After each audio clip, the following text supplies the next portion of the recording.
Chapter recipesல Gokulashtami special ribbon pakoda எப்படி பண்றதுன்னு பார்க்கலாம். இது ஓலை பக்கோடா அப்படின்னு சொல்லுவாங்க.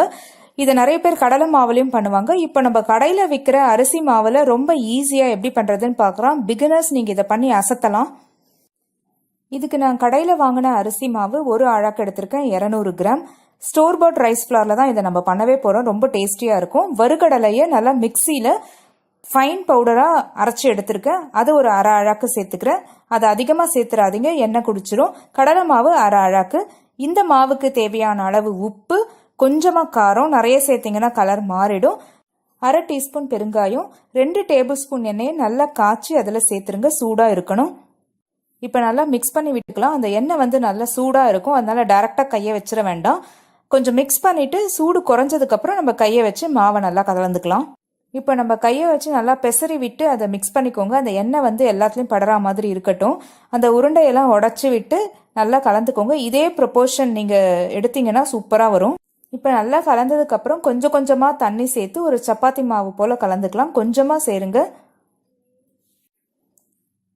இந்த மாதிரி நல்லா மிக்ஸ் பண்ணிக்கோங்க. தேவையான தண்ணியை தெளித்து சேர்த்துக்கோங்க.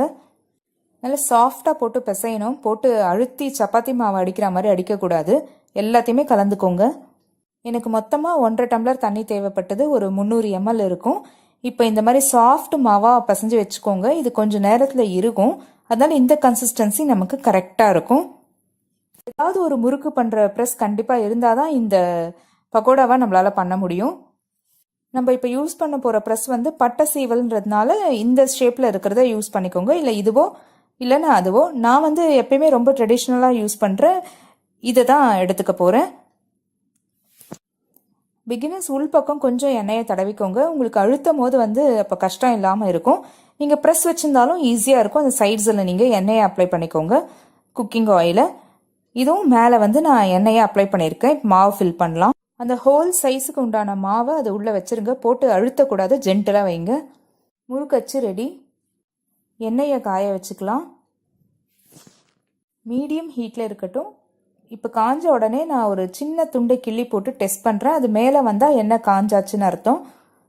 மேலே வந்தாச்சு. இப்போ ஃபில் பண்ணி வச்சுருக்க அச்சை எண்ணெயிலேருந்து நல்லா தூக்கி பிடிச்சிட்டு பிழிய ஆரம்பிக்கலாம். ஷேப் பற்றி பிகினர்ஸ் கவலைப்பட வேண்டாம். உங்களுக்கு எந்த ஷேப் வருதோ அந்த மாதிரி பிழிஞ்சு எடுத்துக்கோங்க. யூஸ்வலாக 2 சர்க்கிள் பிழியணும். கொஞ்சம் செகண்ட்ஸில் அந்த பபிள்ஸ் அடங்கி இது வேக ஆரம்பிக்கும். மெதுவாக அப்போ அதை திருப்பி போட்டுருங்க. இப்போ சுத்தமாக பபிள்ஸ் நின்று போச்சு, நம்ம எடுத்துடலாம்.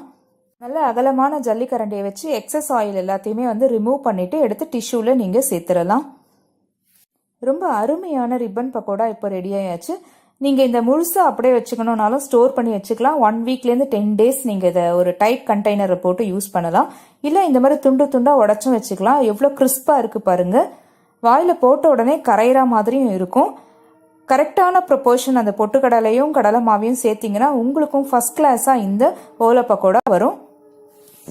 இந்த வீடியோ உங்களுக்கு பிடிச்சிருந்தனா லைக் பண்ணுங்கள், ஷேர் பண்ணுங்கள், சேனலை சப்ஸ்கிரைப் பண்ணுங்கள். பக்கத்தில் இருக்க பெல் பட்டனையும் ஆன் பண்ணிக்கோங்க. எல்லா வீடியோஸும் மிஸ் பண்ணாமல் பாருங்கள்.